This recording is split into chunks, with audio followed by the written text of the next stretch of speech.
Welcome back, everyone, to another Weather at a Glance video. In today's forecast, we're going to be going over our second preliminary winter forecast for the winter season of 2022, all coming up in just a bit.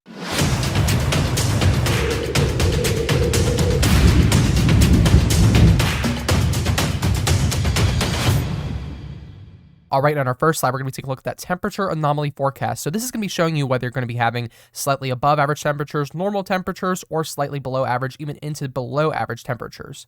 So let's go ahead and take a look at this northern eastern region here.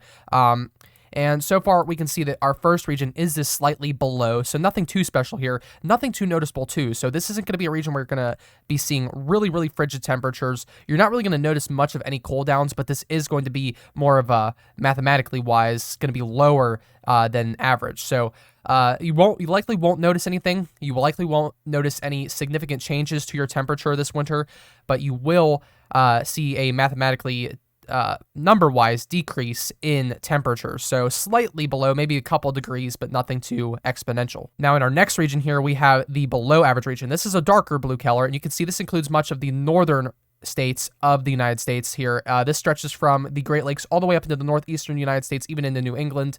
And as you can see here, we have quite a wide portion here. And this is a consistent region lately that we've had for the last couple years with La Nina. This year is expecting to be a fading La Nina, so we are going to hold on to La Nina for much of the winter, but then we do look to fade into a neutral around like February or March, so keep that in mind. But right now, in years past, we had seen this region kind of extend over to the Dakota region, over there to Dakotas, and then it would move eastward. But lately, we are seeing kind of a trend eastward for these big cold downs in much of these areas in the central Great Plains up here, north central Great Plains. These areas are likely not really going to see too many significant cold downs.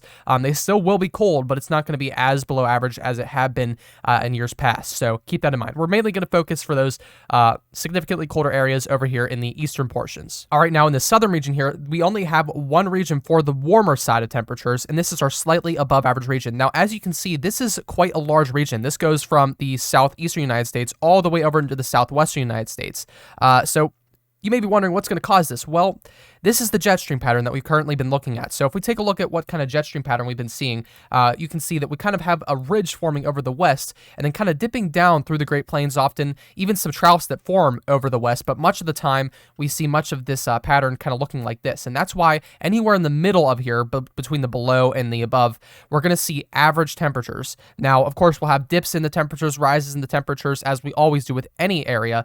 But the main factor is that this is going to be a normal season for much of the people temperature-wise in these middle portions. But down here, you can see that this jet stream is kind of locking in the warmer air to the south. And you may be wondering why Florida is not seeing much of those temperatures as well, mainly because of the subtropical jet stream that kind of passes over these areas. There's going to be a lot of tropical showers moving through, not tropical storm-wise, but a lot of tropical showers that move through thunderstorms are going to keep things relatively cooler. And even as we move into the winter times, as we move into those dry months of Florida, we are still going to see a bit of a rainy activity going into those months. So keep in mind that this will be a little bit cooler. It's going to be about average for these areas. We usually do see warmer temperatures in La Nina years, but I do believe that this year it is going to remain relatively normal for this season. All right, now moving on to our next slide, we're taking a look at that precipitation anomaly forecast. So just like the last slide, this is going to show you what the precipitation is going to be doing. So instead of temperature, we're going to see what the precipitation is going to be doing relative to whether it's going to be slightly above or slightly below. And as you can see, we don't really have any significant regions on here. We have slightly above and slightly below. So let's get into some of these. So first, we're going to take a look at this northwestern portion here. And as you can see, this is for much of the northern Rocky Mountains. We have some of the northwestern United States, including states of Idaho, Montana, and Wyoming there. So the main factor of this region is going to be that jet stream that we were talking about. So a lot of moisture is going to be brought up, and this is going to be carried down with the jet stream. And as we talked about that pattern before, this is kind of what our jet stream looks like so far, what we kind of have been seeing consistently. And this is likely what's going to carry into the winter. But at the moment, you can see that a lot of precipitation is going to be carried with this jet stream.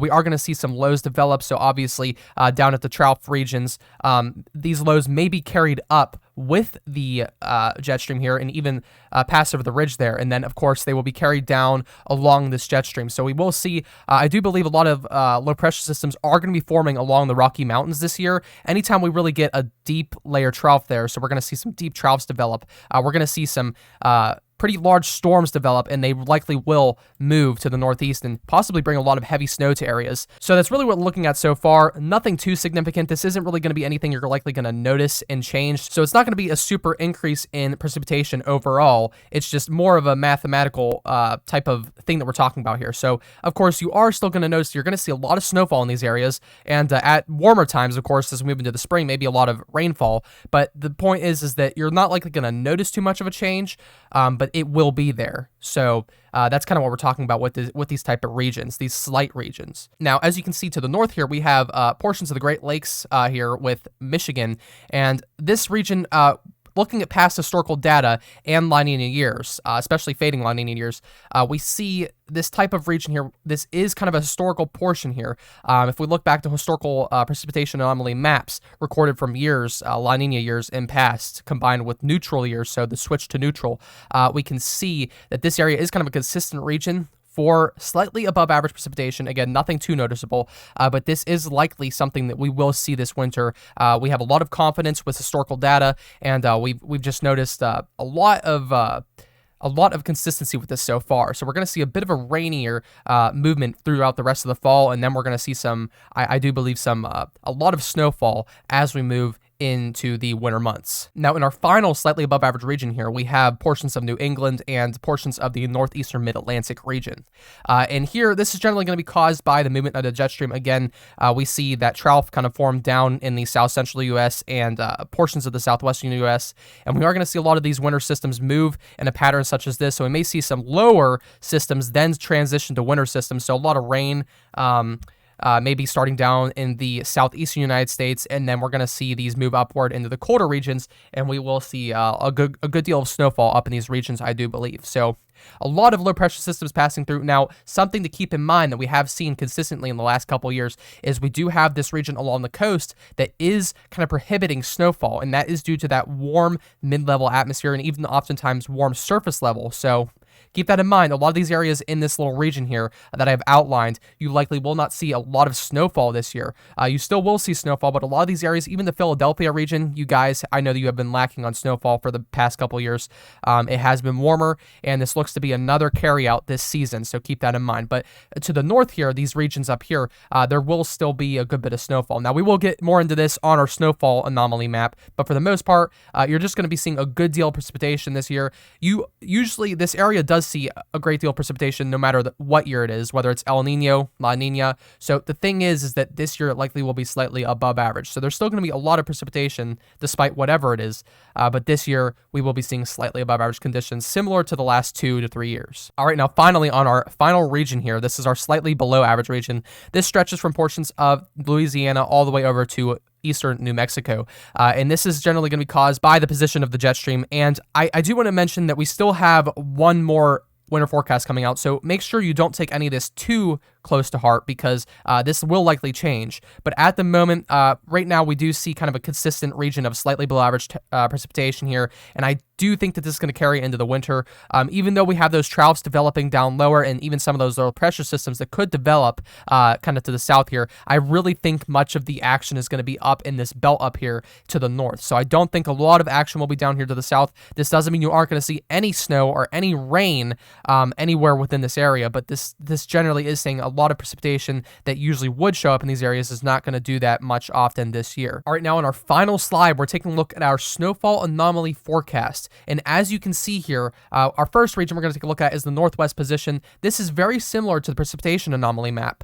A couple of different changes, but generally you can see the same consistent regions so far that we talked about. Again, this northwestern portion, I do believe there will be some slightly above average snowfall. Again, nothing too noticeable, but with that increased precipitation in every year with those intense cold temperatures that move through there, especially on the mountaintops, I do believe there will be a lot of mountain snow and a lot of snowfall altogether. So do keep in mind that you likely won't notice any significant changes, but this is likely going to be a bit of an increase in snowfall.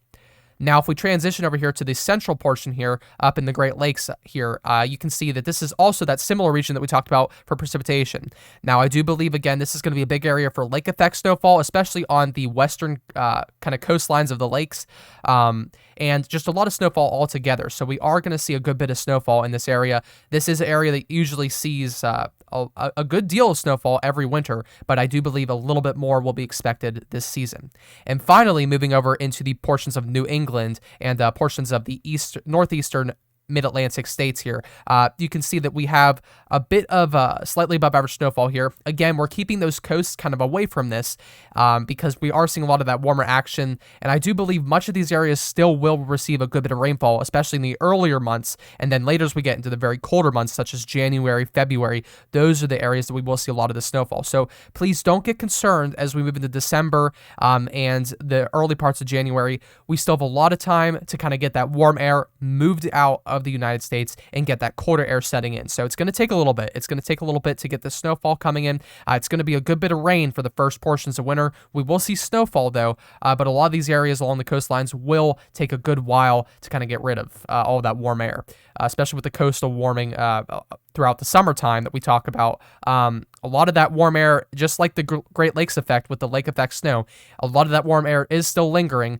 and since water has a high specific heat, it's going to take a long time for that to kind of cool down. And it's not going to cool down completely, of course. We're still going to see a lot of rainfall throughout the winter months, but it is going to take a while for that snowfall to kind of come into play for those East Coast parts. All right, now finally, for our final region here, we're taking a look at this region here for slightly below average snowfall. The city within this region, I do want to mention, is Oklahoma City. So these areas usually do see some snowfall each year. The reason I didn't bump this more south is because a lot of these areas down here never do see snowfall. Now up here, you guys usually do see a good bit of snowfall throughout the wintertime, but I do believe that this year it will be slightly below average simply because of the warmer air that is lingering to the south, and as well as that slightly below average precipitation that we talked about on our precipitation forecast slide. So again, we're not saying you're not going to see any snowfall this year. Again, this is not really a noticeable change. You may notice some slight changes, but nothing too extreme. But I did want to mention that you might be seeing a slight decrease in snowfall. So if you are a snowfall lover,